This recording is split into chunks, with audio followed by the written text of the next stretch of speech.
Hello everyone, welcome to study with Shri. देखिए, आज है संडे और संडे को पूरे वीक का जो इंपॉर्टेंट करंट अफेयर्स होता है उसका हम लोग डिस्कशन करते हैं।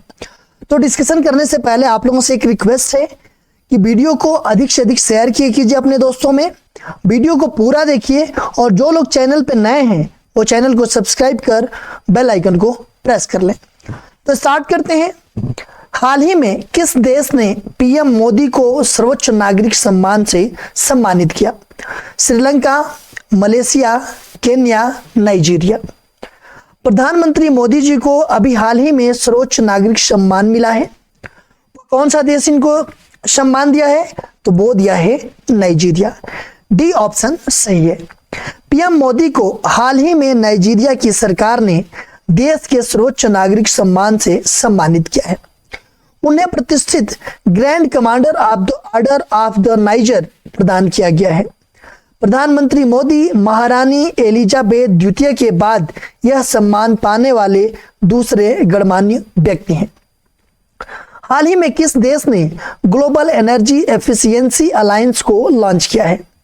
Bharat, France, Italy, UAE. हाल ही में कौन सा देश ग्लोबल एनर्जी एफिशिएंसी अलायंस को लॉन्च किया है? तो वो है यूएई। डी ऑप्शन सही है। यूएई ने अजरबैजान में आयोजित COP29 के दौरान वैश्विक ऊर्जा दक्षता गठबंधन स्थापित करने के लिए एक महत्वाकांक्षी पहल की शुरुआत की है। इस पहल का लक्ष्य 2030 तक वैश्विक ऊर्जा दक्षता दरों को दोगुना करना और महत्वपूर्ण उत्सर्जन कटौती में योगदान देना है। हाल ही में किस राज्य सरकार ने इलेक्ट्रिक वाहनों को सड़क और रजिस्ट्रेशन करों पर 100% छूट का ऐलान किया है?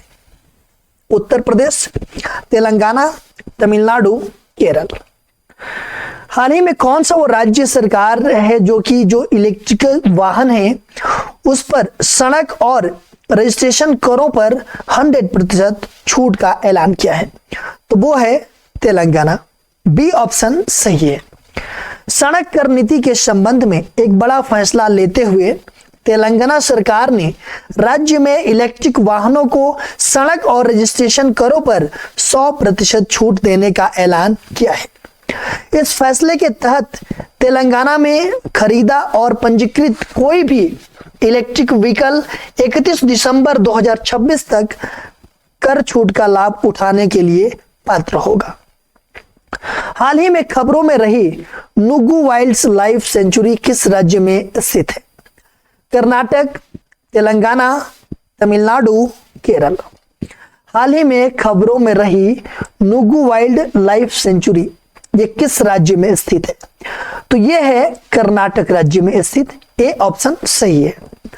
कर्नाटक के मैसूर जिले में स्थित नुगु वन्यजीव अभ्यारण्य को बांदीपुर टाइगर रिजर्व के मुख्य और महत्वपूर्ण क्षेत्र के रूप में अधिसूचित करने के लिए राष्ट्रीय बाघ संरक्षण प्राधिकरण की सिफारिशों को अभी तक लागू नहीं किया गया है।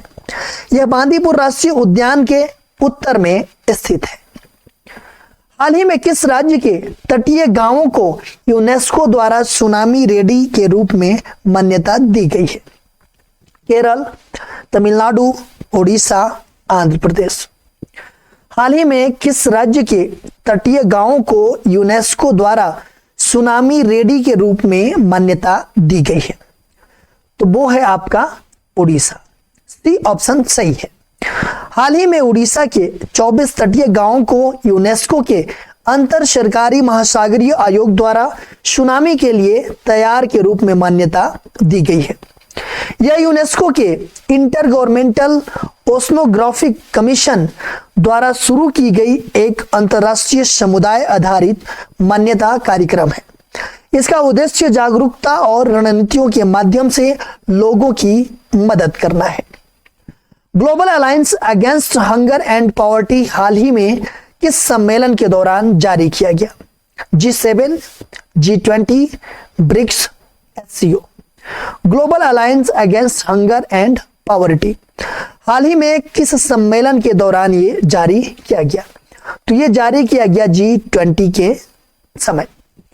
ब्राजील के राष्ट्रपति लुइज इनासियो लुला डी सिल्वा ने रियो डी जेनेरियो में आयोजित G20 शिखर सम्मेलन के उद्घाटन के दौरान global alliance against hunger and poverty को लॉन्च किया। इस ऐतिहासिक पहल में 148 संस्थापक सदस्य शामिल हैं, जिसमें 82 देश, विभिन्न अंतर्राष्ट्रीय संगठन, वित्तीय संस्थान और गैर सरकारी संगठन भी शामिल हैं। संयुक्त सैन्य अभ्यास पूर्वी प्रहार का आयोजन किस राज्य में किया गया? असम, अरुणाचल प्रदेश, सिक्किम, हिमाचल प्रदेश। संयुक्त सैन्य अभ्यास पूर्वी प्रहार, इसका आयोजन किस राज्य में किया गया? तो यह किया गया अरुणाचल प्रदेश में। बी ऑप्शन सही है। हाल ही में भारत की तीनों सेनाओं ने अरुणाचल प्रदेश में संयुक्त सैन्य अभ्यास पूर्वी प्रहार का आयोजन किया। यह आयोजन 14 नवंबर से 17 नवंबर 2024 तक प्रदेश के सियोमी जिले में हुआ। अभ्यास में पूर्वी सेना commander lieutenant general RC Tiwari और एयर मार्शल IS वालिया ने भाग लिया। भारत का पहला नाइट सफारी पार्क किस शहर में विकसित किया जा रहा है? मुंबई, लखनऊ, जयपुर, भोपाल। भारत का पहला नाइट सफारी पार्क ये किस शहर में विकसित किया जा रहा है? तो यह विकसित किया जा रहा है लखनऊ में। बी ऑप्शन सही है। भारत का पहला night safari park Uttar Pradesh की राजधानी लखनऊ में विकसित की जा रही है। यह दुनिया की 5वीं ऐसी सफारी बन जाएगी। कुकरेल नाइट सफारी पार्क और वन्य जीव केंद्र 900 एकड़ में तैयार किया जा रहा है। सीएम योगी आदित्यनाथ का लक्ष्य जून 2026 तक इस प्रोजेक्ट को पूरा करना है। एक्सरसाइज संयुक्त विमोचन 2024 का आयोजन कहां किया गया? लखनऊ, जयपुर, अहमदाबाद, हैदराबाद। एक्सरसाइज संयुक्त विमोचन 2024 का जो आयोजन है यह कहां किया गया? तो यह किया गया अहमदाबाद में। सी ऑप्शन सही है। हाल ही में भारतीय सेना ने 18-19 नवंबर 2024 को अहमदाबाद और पोरबंदर में एक्सरसाइज संयुक्त विमोचन का आयोजन किया। इस कार्यक्रम में भारतीय सेना, भारतीय नौसेना, भारतीय वायुसेना, भारतीय तटरक्षक बल ने भाग लिया। यह एक बहुपक्षीय वार्षिक संयुक्त मानवीय सहायता और आपदा राहत अभ्यास था। कौन सा देश पहले खो खो विश्व कप की मेजबानी करेगा? नेपाल, भारत, श्रीलंका, पाकिस्तान। कौन सा देश पहले खो खो विश्व कप की मेजबानी करेगा? तो वो करेगा भारत। बी ऑप्शन सही है। नई दिल्ली के इंदिरा गांधी इंडोर स्टेडियम में पहले खो खो विश्व कप का आयोजन 13 जनवरी से 19 जनवरी 2025 तक किया जाएगा। भारतीय ओलंपिक संघ और भारतीय खो खो महासंघ इसका आयोजन कर रहा है। हाल ही में किसे देश का नया नियंत्रक एवं महालेखा परीक्षक नियुक्त किया गया है? नृपेंद्र मिश्रा, राजीव सिन्हा, राघव गोयल, संजय मूर्ति।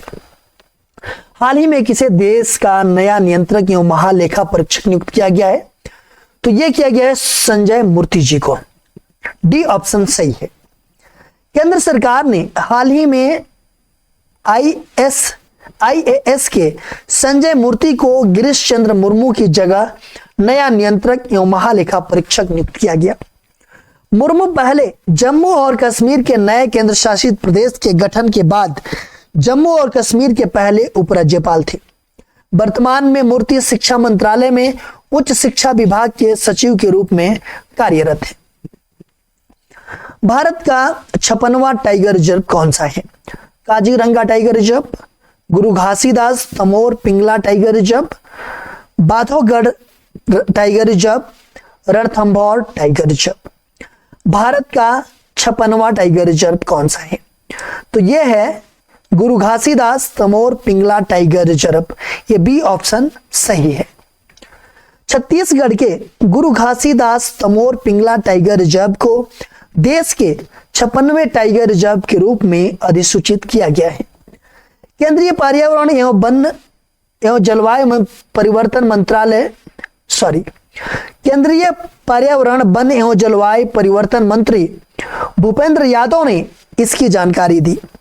गुरु घासीदास तमोर पिंगला टाइगर रिजर्व 2800 वर्ग किलोमीटर में अधिक विस्तार के साथ देश का तीसरा सबसे बड़ा टाइगर रिजर्व होगा।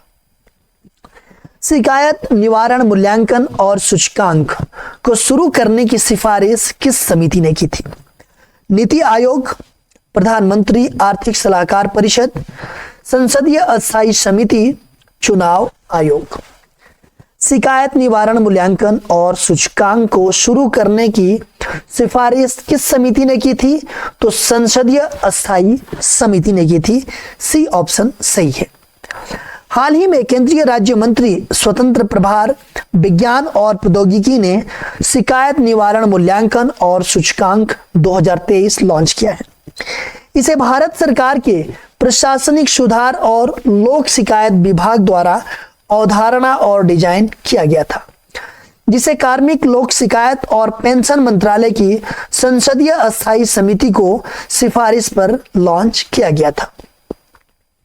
हाल ही में भारत के किस संचार उपग्रह को स्पेस एक्स के फाल्कन 9 रॉकेट द्वारा लॉन्च किया गया है? GSAT N2, GSAT 20, GSAT 12, GSAT 30, GSAT 6। हाल ही में भारत के किस संचार उपग्रह को स्पेस एक्स के फाल्कन 9 रॉकेट द्वारा लॉन्च किया गया है? तो वो है GSAT N2, GSAT 20। A option सही है। भारत के जीसैट N2, जीसैट 20 संचार उपग्रह को हाल ही में स्पेस एक्स के फाल्कन 9 रॉकेट द्वारा सफलतापूर्वक लॉन्च किया गया। यह भारत का उन्नत संचार उपग्रह है। इसे अंतरिक्ष विभाग के तहत इसरो की वाणिज्यिक शाखा न्यू स्पेस इंडिया लिमिटेड द्वारा विकसित किया गया था। हाल ही में किस देश के एक नए संविधान को मंजूरी दी है? Kenya, Gabon, Maldives, Sri Lanka. हाल ही में किस देश ने एक नए संविधान को मंजूरी दी है? तो वो है गैबन। बी ऑप्शन सही है। गैबन में एक ऐतिहासिक जनमत संग्रह का आयोजन किया गया, जिसमें 91% मतदाताओं ने नए संविधान के पक्ष में मतदान किया। इस संविधान का उद्देश्य 55 वर्षों से जारी वंशानुगत शासन को समाप्त कर लोकतांत्रिक नागरिक सरकार की बहाली सुनिश्चित करना है। अगस्त 2023 में तख्ता पलट के जरिए सत्ता में आई सत्तारूढ़ सैन्य जुंटा ने यह जनमत संग्रह कराया है। यह कदम देश के राजनीतिक परिदृश्य में बड़े बदलाव का प्रतीक है। 14वीं hockey India senior national championship 2024 का विजेता कौन बना? हरियाणा, पंजाब, उड़ीसा, तमिलनाडु। 14वीं hockey India senior national championship 2024 का विजेता कौन बना? तो ये बना उड़ीसा। सी ऑप्शन सही है। उड़ीसा 14वीं hockey India senior national championship में शानदार प्रदर्शन करते हुए खिताब अपने नाम कर लिया है। उड़ीसा की टीम ने चेन्नई के SDAT mayor Radha Krishnan stadium में आयोजित फाइनल में 2 बार के चैंपियन हरियाणा को 5-1 से हराया। महिला एशियाई हॉकी चैंपियन ट्रॉफी 2024 का टाइटल किसने जीता? मलेशिया, भारत, चीन, दक्षिण कोरिया। महिला एशियाई हॉकी चैंपियनशिप ट्रॉफी 2024 का टाइटल किसने जीता? तो ये जीता भारत ने। बी ऑप्शन सही है। भारत की महिला हॉकी टीम ने महिला एशियाई चैंपियनशिप ट्रॉफी 2024 में शानदार खेल दिखाते हुए फाइनल में चीन को 1-0 से हराकर अपना खिताब बरकरार रखा। मैच के दौरान निर्णायक गोल दीपिका की ने 31वें मिनट में किया। साथ ही दीपिका 11 गोल के साथ टूर्नामेंट की टॉप स्कोरर रही। हाल ही में किस देश ने पानी की कमी के कारण आपातकाल की घोषणा की है? इक्वाडोर, दक्षिण अफ्रीका, अर्जेंटीना, चिली। हाल ही में किस देश ने पानी की कमी के कारण आपातकाल की घोषणा की? तो वो है इक्वाडोर। ए ऑप्शन सही है। हाल ही में दक्षिण अमेरिका देश इक्वाडोर ने जंगल की आग और पानी की कमी के कारण देश में आपातकाल की घोषणा की है। पर्यावरण मंत्रालय द्वारा अनुमोदित आपातकाल की स्थिति 60 दिनों तक रहेगी। इक्वाडोर 6 दशकों से सबसे भयंकर सूखे का सामना कर रहा है। SECI ने ग्रीन हाइड्रोजन पहल को बढ़ावा देने के लिए किस संगठन के साथ MOU पर हस्ताक्षर किए हैं? अंतर्राष्ट्रीय नवीकरणीय ऊर्जा एजेंसी, UNDP, विश्व वन्य जीव कोष, H2 ग्लोबल। SECI ने ग्रीन हाइड्रोजन पहल को बढ़ावा देने के लिए किस संगठन के साथ MOU पर हस्ताक्षर किया है? तो वो किया है H2 ग्लोबल के साथ। डी ऑप्शन सही है। भारतीय सौर ऊर्जा निगम ने ग्रीन हाइड्रोजन पहल को बढ़ावा देने के लिए H2 ग्लोबल स्टिफ्टिंग के साथ एक समझौता ज्ञापन पर हस्ताक्षर किए हैं। SECI के निदेशक सौर संजय शर्मा और H2 ग्लोबल के कार्यकारी निदेशक डॉक्टर सुजाना मोरेरा ने समझौता ज्ञापन पर। हाल ही में प्रधानमंत्री मोदी को किस देश के सर्वोच्च सम्मान से सम्मानित किया गया है? Dominica, Kenya, Malaysia, Brazil. हाल ही में प्रधानमंत्री मोदी जी को कौन सा देश सर्वोच्च सम्मान से सम्मानित किया है? तो वो है डोमिनिका। ए ऑप्शन सही है। डोमिनिका की राष्ट्रपति सिल्वेनी वाटन ने हाल ही में PM मोदी को कोविड-19 महामारी के दौरान डोमिनिका की मदद के लिए देश के सर्वोच्च सम्मान डोमिनिका अवार्ड ऑफ ऑनर से सम्मानित किया है। यह सम्मान गयाना के जॉर्ज टाउन में दूसरे भारत कैरिकॉम शिखर सम्मेलन के दौरान दिया गया। साल 2025 के खेलो इंडिया यूथ गेम्स और पैरा गेम्स की मेजबानी कौन सा राज्य करेगा? उत्तर प्रदेश, मध्य प्रदेश, बिहार, असम। साल 2025 के खेलो इंडिया यूथ गेम्स और पैरा गेम्स की मेजबानी कौन सा राज्य करेगा? तो ये करेगा आपका बिहार। सी ऑप्शन सही है।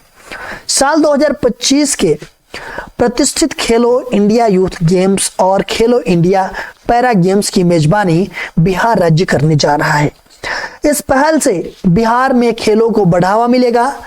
बता दें कि अभी हाल ही में राजगीर में महिला एशियाई चैंपियन ट्रॉफी का सफल आयोजन किया गया। हाल ही में इसरो ने गगनयान मिशन के लिए किस देश की स्पेस एजेंसी के साथ समझौता किया है? जापान, ऑस्ट्रेलिया, चीन, जर्मनी। हाल ही में इसरो ने गगनयान मिशन के लिए किस देश की स्पेस एजेंसी के साथ समझौता किया है? तो वो किया है ऑस्ट्रेलिया के साथ। बी ऑप्शन सही है। इसरो और ऑस्ट्रेलियाई अंतरिक्ष एजेंसी ने हाल ही में गगनयान मिशन के लिए चालक दल और मॉड्यूल रिकवरी पर सहयोग करने के लिए एक समझौते पर हस्ताक्षर किए हैं।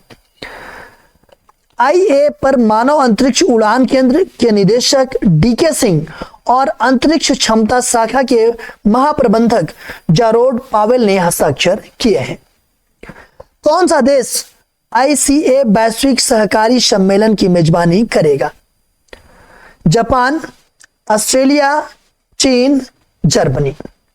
कौन सा देश ICA वैश्विक सहकारी सम्मेलन की मेजबानी करेगा? तो वो करेगा ऑस्ट्रेलिया। बी ऑप्शन सही है। भारत 20 से 30 नवंबर 2024 तक नई दिल्ली में आयोजित होने वाले अंतर्राष्ट्रीय सहकारी गठबंधन वैश्विक सहकारी सम्मेलन की मेजबानी करेगा। कार्यक्रम के दौरान प्रधानमंत्री नरेंद्र मोदी संयुक्त राष्ट्र अंतर्राष्ट्रीय सहकारी वर्ष 2025 का शुभारंभ करेंगे। हाल ही में कौन सा देश ISA का पूर्ण सदस्य बना? New Zealand, Guyana, Zimbabwe, Armenia. हाल ही में कौन सा देश ISA का पूर्ण सदस्य बना? तो वो बना आर्मेनिया। डी ऑप्शन सही है। आर्मेनिया अंतर्राष्ट्रीय सौर गठबंधन का 104वां पूर्ण सदस्य बना है, जो वैश्विक सौर ऊर्जा सहयोग के लिए एक मील का पत्थर है। बता दें कि ISA की स्थापना 30 नवंबर 2015 को भारतीय प्रधानमंत्री नरेंद्र मोदी और फ्रांसीसी राष्ट्रपति फ्रांसवा ओलांद द्वारा की गई थी। हाल ही में किसे बांग्लादेश का मुख्य चुनाव आयुक्त नियुक्त किया गया है? उस्मान ख्वाजा, AMM नासिर उद्दीन, नासिर हुसैन, अहमद सिंह। हाल ही में किसे बांग्लादेश का मुख्य चुनाव आयुक्त नियुक्त किया गया है? तो यह नियुक्त किया गया है AMM नासिर उद्दीन को। बी ऑप्शन सही है। हाल ही में बांग्लादेश में अंतरिम सरकार ने नए चुनाव आयोग का गठन किया। 5 सदस्यीय आयोग का नेतृत्व पूर्व सचिव AMM नासिर उद्दीन अगले 5 वर्षों के लिए नए मुख्य चुनाव आयुक्त के रूप में करेंगे। वह जनवरी 2009 में सेवानिवृत्त हुए।